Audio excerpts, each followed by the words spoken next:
Hey everyone, welcome to another video series in the There and Back Again journey on AuDHD journeys.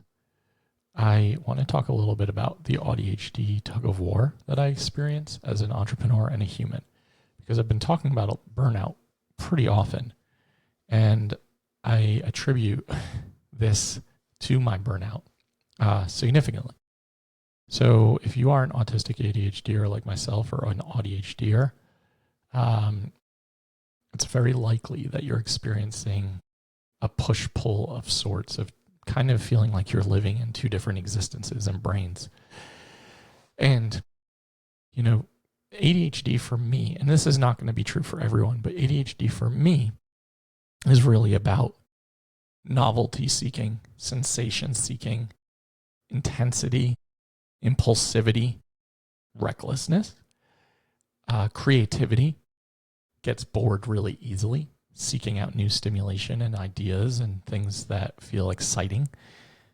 And autism for me, and again, just saying it's not for everyone, I always want to make that disclaimer, needs structure, routine, predictability, sameness, sensory safety, social safety, and the differences in those two are drastic. And for me, they show up in a way that have really played a major role in my state of my burnout, because as an entrepreneur, when I started creating my business back in 2016, I didn't expect it to get big. I didn't expect to do any of the things I've done since that time. I just knew I couldn't work at my community mental health agency job anymore, because I needed autonomy and freedom and to work hours that actually work with my brain and my body, and to not have rigid expectations of things that didn't make sense. And I just like being an entrepreneur. I want the autonomy and the freedom and the creativity and the ability to make my own decisions. And I never really thought that I could be a therapist long-term because of the way that I absorb energy is so intense.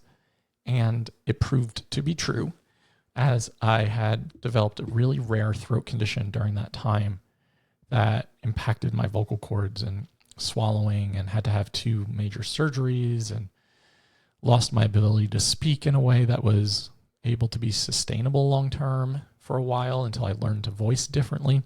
So I transitioned out of being a therapist back in 2022 when all of that was happening. And in that time, though, I had created a group practice that employs 20 plus people now, and has been around since 2021.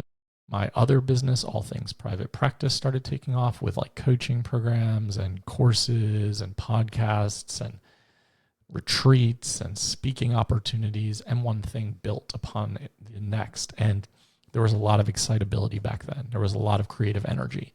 It felt very frenetic, if I'm being honest, if any of you can relate. And I think that's why bipolar and bipolar 2 get often misdiagnosed with autism and AuDHD, of just the frenetic energy that can exist when you're in hyperfocus or in monotropic focus about something that you find really enjoyable and interesting.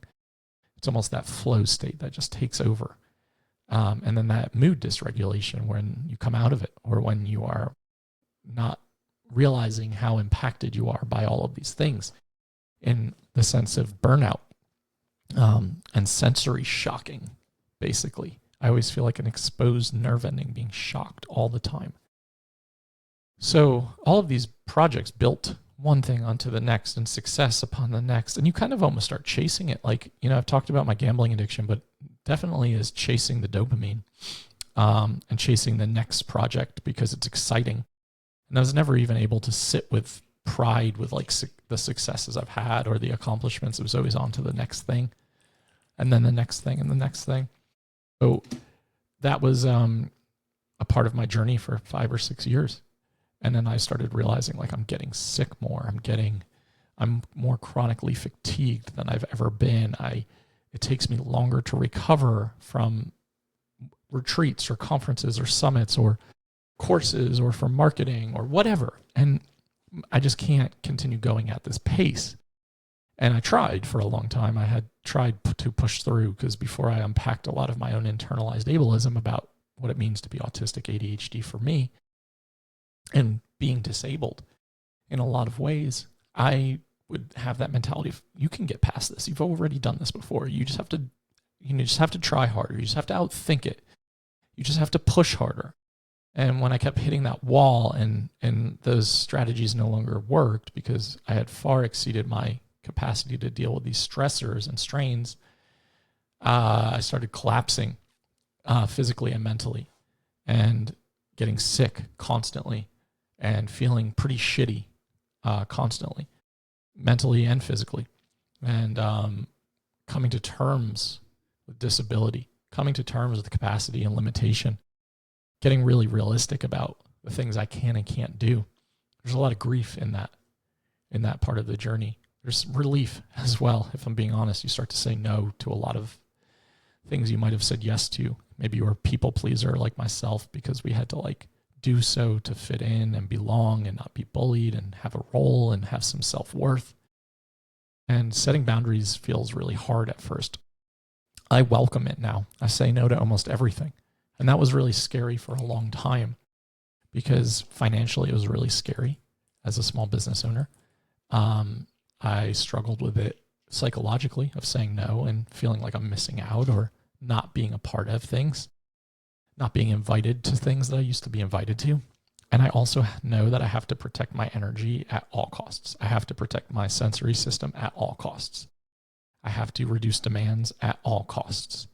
And your world starts to get a lot smaller once you realize this. And it can be demoralizing as well to recognize and realize this. But it's the only way. I can't outthink this. I can't outmaneuver it. I can't push through. And even if I pushed through in the past, it was because I was masking, unaware of my autistic ADHD experiences and traits, and dissociating from it and relying heavily on alcohol to get through it or whatever, and workaholism even.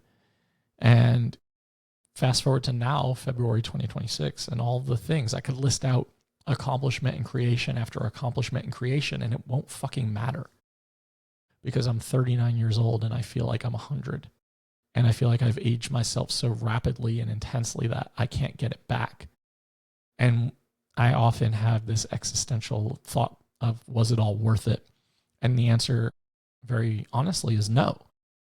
And I think a lot of us yearn for a simpler life, a more low demand, less impactful life. I fantasize about disappearing into the Irish countryside or New Zealand countryside in a cottage surrounded by animals and nature and no technology and no people, no emails to answer, no projects to do, no, hey, can we jump on a quick call requests, no obligations. And for so many of us, that's not realistic from a capitalist standpoint of having to pay our bills and our food and our probably many medical bills and appointments that we have. And also the restlessness that I experience as an ADHDer does not make that realistic. That fantasy is really nice and I romanticize about it. It's also not realistic because my ADHD side, I want to crawl out of my fucking skin when I am bored, because being bored is a quick pathway to deep, dark depression for ADHD. And that feels unbearable. So my autistic side, which is often I think of like my sensory struggles and social overwhelm and the burnout and the things that come with it, and my body feeling so depleted and destroyed like a husk of a fucking human, needing just darkness, just stillness and dormancy and hibernation to get through it, to recover, to feel like there's light at the end of the tunnel, to simply have a low demand life where all I do is exist. But ADHD will not allow for that to happen, even in this state that I am in today. And even when I've tried so hard to reduce demands and say no to projects and shut everything down in my businesses to the point of like almost just getting rid of them, I have the fantasy of that sometimes too. But again, going back to needing to pay the bills, right? And the ADHD side is like, absolutely not. Let's say yes to the next speaking opportunity, the next project, the next retreat, the next idea, the next course, the next community. And it's really hard to find that balance of allowing ADHD to have that creative place to be but also not allowing it to just run rampant with no regard to the impact of decisions that you say yes to in the present for future you. 6 months down the road, you think, of course I'll have the energy by then. I'll have done all of this work to get some ground and restore and regulate. And by the time that 6 months comes up, you're in that cycle again, and you're saying that about the next 6 months down the road. And life just continues to life, and demands continue to demand. So it really is important when you're in this to try to find that balance and to try to reduce demands as much as possible, while also offering some glimmer of hope for the side that needs the creation, that needs to be trying to figure out how to do new ideas, that you allow yourself to have both. And that's so hard. I say that like it's just like this obvious answer, but it's so fucking hard. And even knowing that about myself and as a therapist and all the things, like it's still so hard to implement on a day-to-day, because we live in a lot of us who are listening to this live in a world where that's not an option. And I think that you have to start to try hard to get out of that all or nothing thinking of like, it's got to be all of this or it's none of this at all. And I know that's hard for us. A lot of us autistics struggle with that all or nothing, black and white thinking. But the reality is, like, there's got to be a little bit of gray and a little bit of nuance and a little bit of both can be true. And ultimately, that's a really important piece of this as well, is trying to find the balance and the nuance and the gray and finding the beautiful moments in between. When you're struggling, there are still moments, I imagine, that feel really restorative or joy-filled or something to look forward to, even if it's small. So trying to access that as much as we possibly can. Sensory soothing as much as we possibly can. Reducing demands as much as we possibly can, while simultaneously acknowledging that we cannot reduce all demands.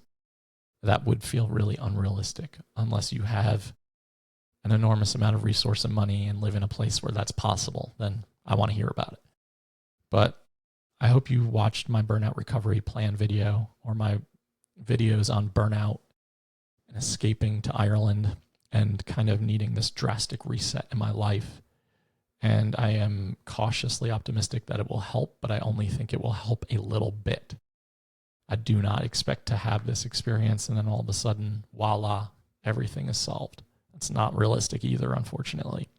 But I do think it allows time and space to think about how do I want to restructure my life so that going forward, I do not end up in a place like this ever again. And at least I can support myself a little bit more physically, mentally, emotionally. And I wish the same for all of you. So thank you for watching there and back again and subscribing to the AuDHD Journeys on Substack and elsewhere. And make sure to share this with people who need it. And doubt yourself, do it anyway. I'll see you next time.